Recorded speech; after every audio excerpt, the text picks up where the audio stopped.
Do you see in your ideal future a state for all Kurds in all the countries in which they are, or autonomy within the countries in which they are?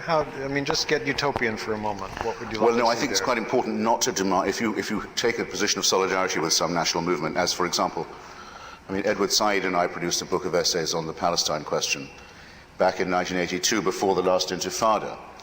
And I've spoken countless times about this and written a lot about it, but I never want to take a position that is more militant, if you like, than the friends I have in this other movement. It seems to me for them to decide if they can compromise or not for me. And so when the Iraqi Kurdish leadership says, as it now does, it's content to be Iraqi, to say we are Iraqis, but we insist on being regarded as Kurds and granted autonomy, I don't think that's a betrayal, no. And since the Kurds in the neighboring countries also don't demand that they all be fused into one state, I don't feel that I'm being unduly moderate either. I think that's probably a fairly good rule of thumb. But I think they would be as justified in demanding a state as any other national minority with a common language and culture would be. And it's very much to their credit that they're willing, for the sake of a peaceful agreement, to give up quite a lot of their dignity and quite a lot of their history to regimes that, for past good and sufficient reasons in the past, they have no reason to trust. I think you were going to say, in the answer to my question before this, that there was another formative experience for you.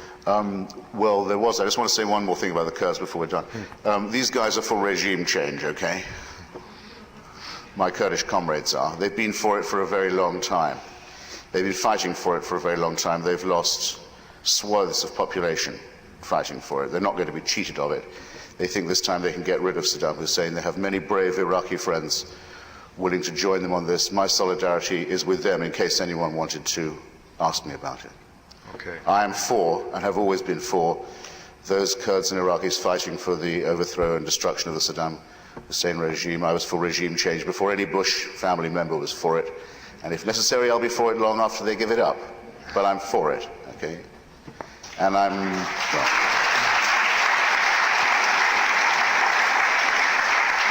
the other one was Bosnia. I felt I had to go to Sarajevo during the siege of Sarajevo in 1992, and I hope no one will think I'm being Eurocentric if I say that, having seen terrible things before in Kurdistan, among other places, and Southern Africa and so forth, that I was kind of shocked to see a city in Europe being reduced to rubble and beggary and destruction, and its population put to the sword in the 90s. I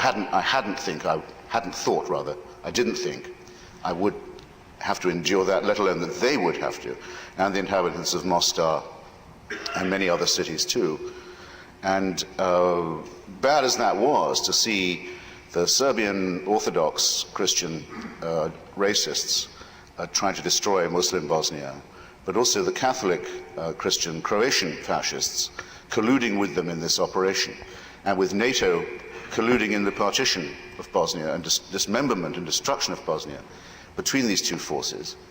And it seemed to me quite essential that Europe, having watched the destruction of the Armenians by Turkey in the early part of the century, and then seen the attempt to destroy the whole of European Jewry made by German imperialism in the middle of the century, could not end the century by saying, well, let's have a Muslim minority destroyed too before we get the 20th century over with.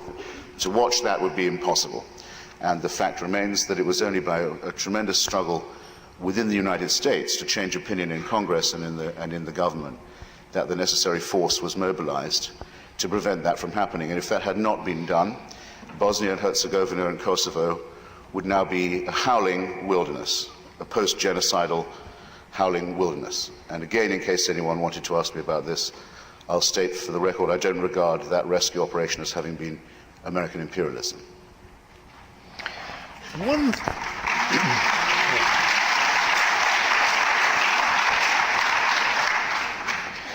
One theme I see running through what you've written is an extreme dislike of organized religion.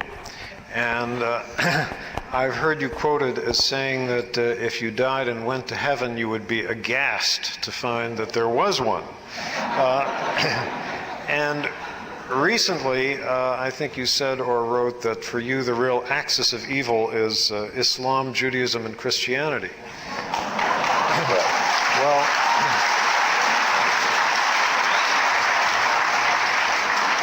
as they say on exam essay questions, expand and explain.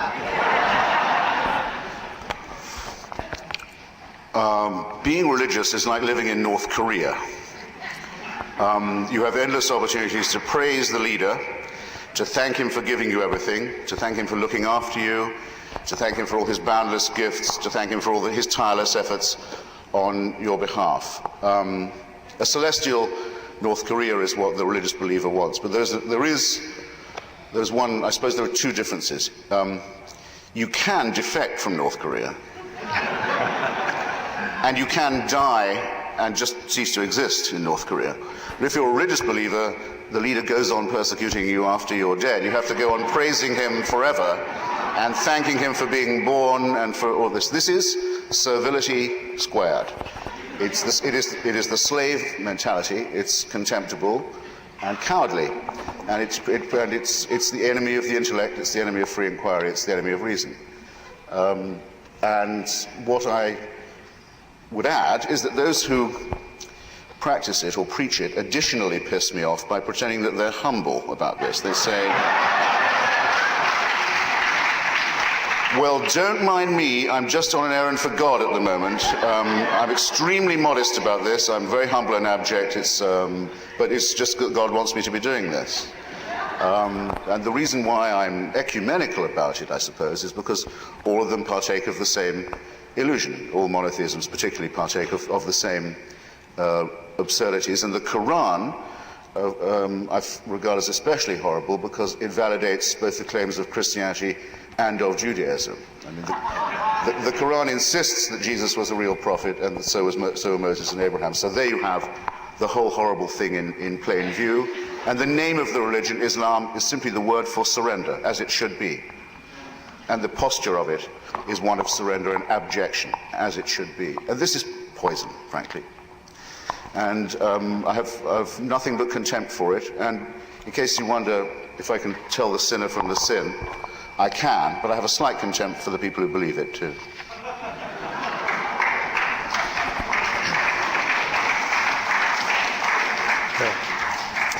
But if they'll keep it in the home where it belongs, I don't mind.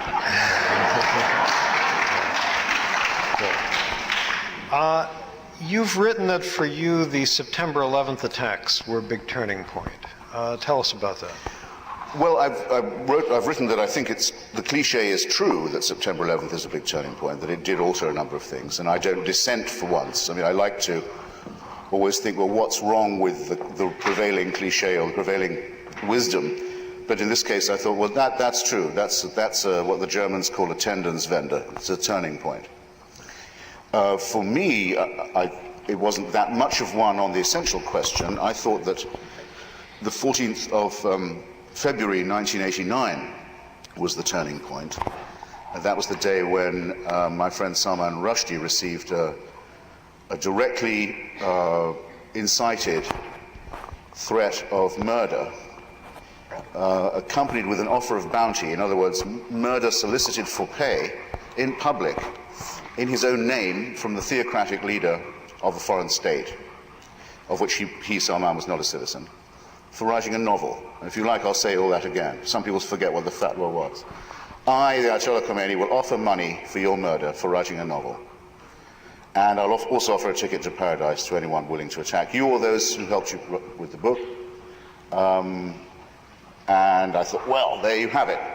A perfectly arranged collision between all the things I hate and all the things I quite like. The things I quite like, by the way, are free expression, the right to write novels without death threats, and so on. And I remember President Bush the next day was asked, did he have a comment on this? And he said, no, why should he? This is President Bush Sr. As far as he was concerned, no American interests were involved.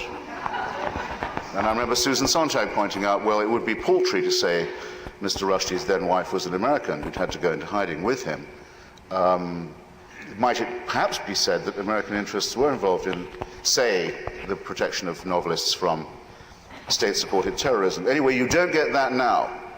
You wouldn't get that kind of sappy, stupid comment now, because the long period of underreaction to theocratic fascism is now over. But until September the 11th, what I thought was that there was a great deal of underreaction to it, and an unwillingness to confront it, an unwillingness to confront the threat that it represents, an unwillingness to realize how ruthless it was, how much it means business for us, how certain its defeat is, by the way, but how absolutely we must hurry that defeat along. What about the other? What about the other two religions in your axis of evil there, and the theocratic fascist tendencies that they occasionally... Not alone did President Bush show indifference that day, but the same day, Cardinal O'Connor of New York, a great prince of the church, announced that the problem was not the offer of money for murder by a religious leader, but the problem was profanity on the part of the author. He was joined in this by the Archbishop of Canterbury, by the Osservatore Romano, the Vatican newspaper, and by the Sephardic chief rabbi of Israel. In other words, there was a wonderful reverse ecumenical lineup of characters, all of whom said the problem is not the offer of murder for the destruction of literature, the problem is profanity. And I thought, well, I'm very glad that you guys have all sort of, as it were, clustered together, because there'd be more of a chance of getting you all with one grenade.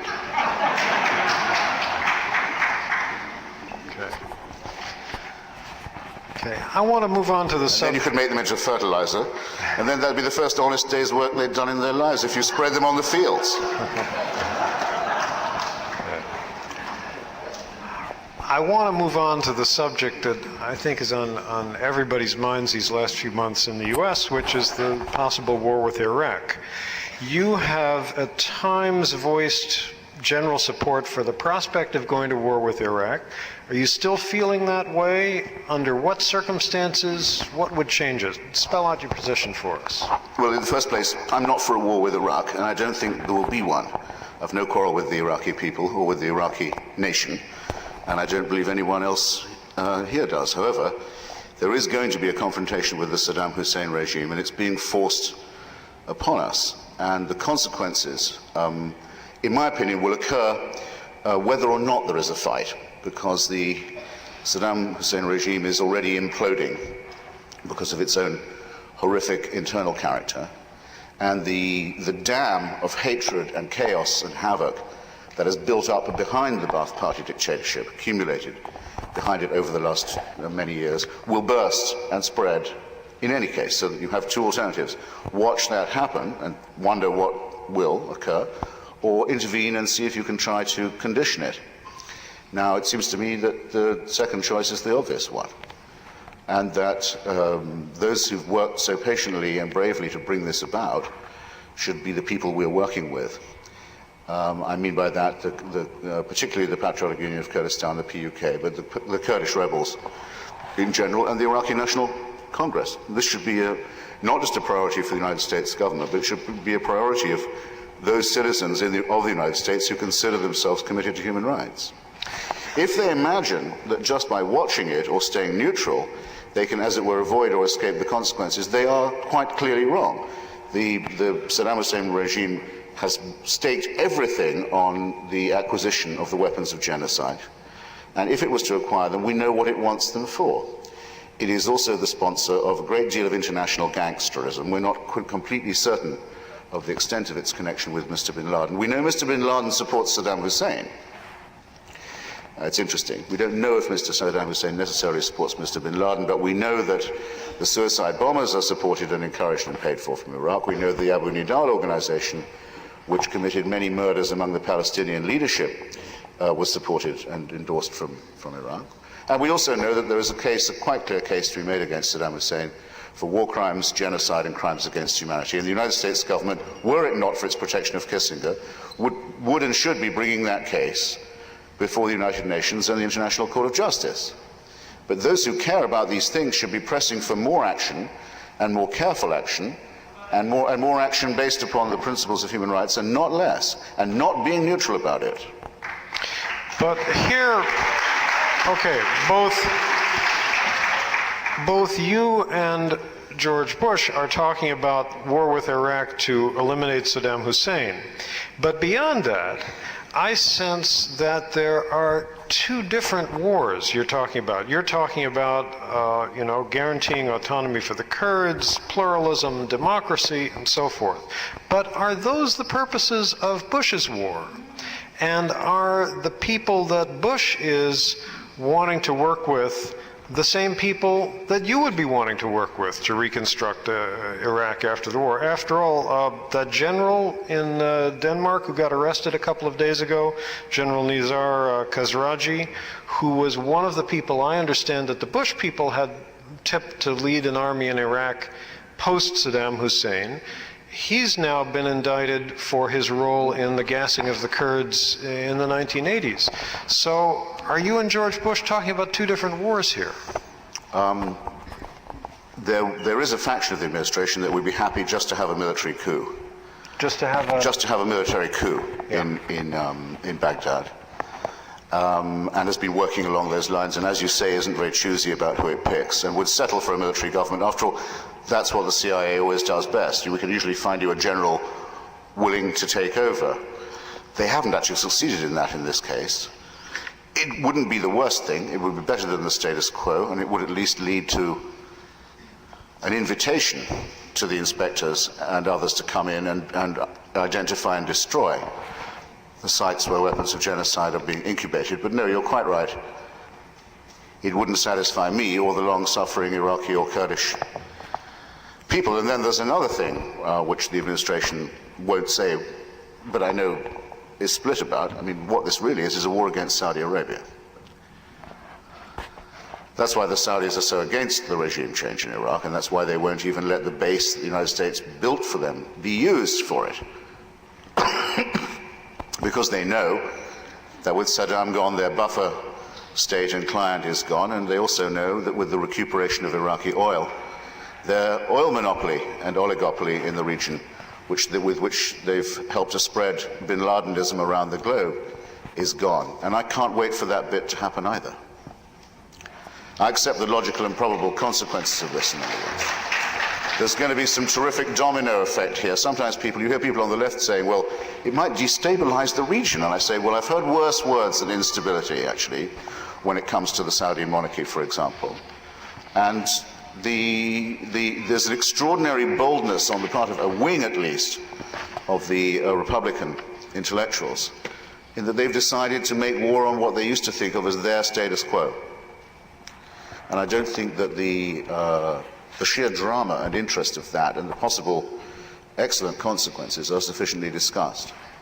Well, if you talk about destabilizing the region, don't the recent election results in Pakistan and Turkey make you think that if things get riled up, it could in fact strengthen the forces of Muslim fundamentalism?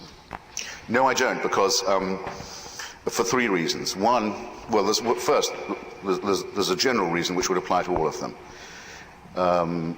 Even if these forces are elected, they will find you can't run a society out of the Quran. It can't, or any other holy book. It can't be done. It's been tried many times. It's a repeated failure. The most encouraging sign of this is the way that the Iranian people are already emerging on the other side of theocracy.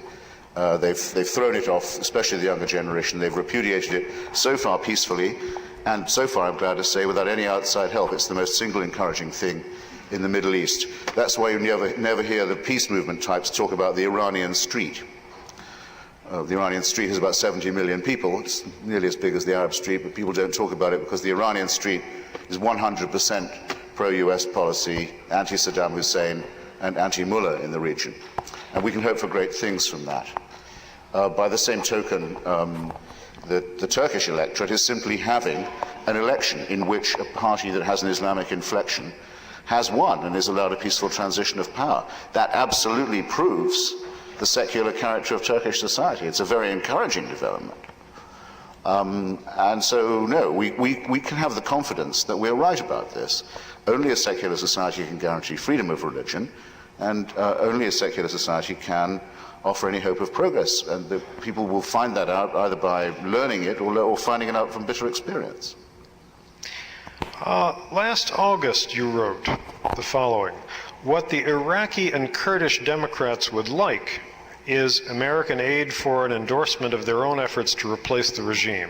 And what they fear is what I also fear, a heavy-handed U.S. attack, which results in an Iraqi puppet government that is designed to placate the Saudis and the Turks."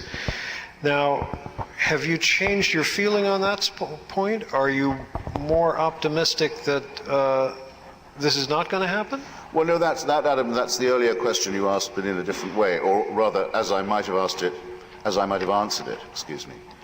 some time ago. I just think the situation has moved on from that now. It's very obvious that it's very obvious that neither the Saudi authorities nor the Turkish military ones want such a thing to happen, and that if it does, it will be therefore by definition overruling them. But it's also become much plainer that there's no status quo that can be protected by a non-intervention policy. In other words, if you don't intervene, if no one intervenes, the Saddam Hussein regime will collapse and bring great chaos and havoc in its wake in any case. It was very striking, I thought, to see the other day what happened when after humiliatingly forcing the Iraqi people not just to vote for him 100%, but to turn out for him 100%. I mean, to abnegate them and humiliate them one last time and force them to treat him like a god, and put them through that disgusting experience, that he said, well, let's open the jails, at least the jails that contain the rapists and pickpockets and pimps and murderers. In other words, I suppose the people he thought were his natural constituency.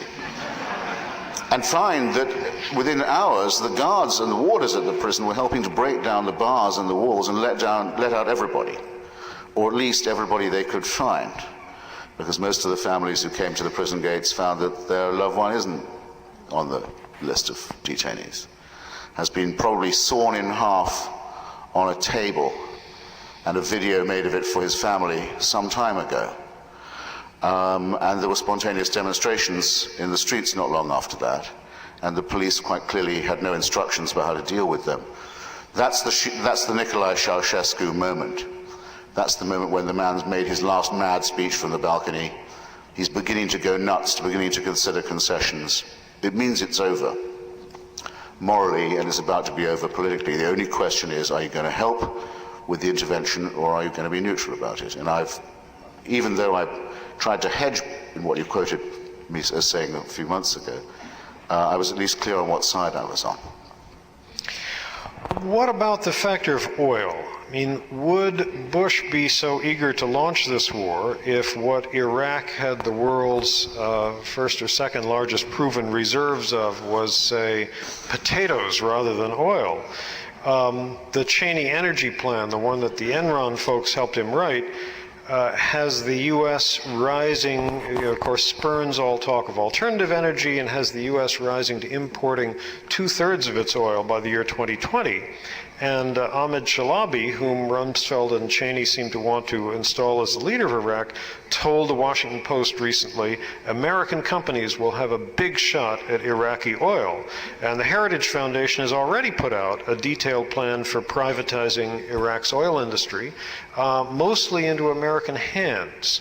Does that concern you? My view has always been, you should never be deterred from doing the right thing by the thought that it might also be in your interests. Sorry, didn't hear that? No. I'll say it again. You should never be deterred from doing the right thing by the thought that it might also be in your own interests. There's only one country that can hope to rebuild the Iraqi oil industry. Let's be realistic. The Iraqi oil industry is now working on stuff that's about 20 years out of date. Probably they could pump twice as much oil as they do now with an overhaul just of the equipment that they're using. It would take a few billion in a couple of years, but it could be done.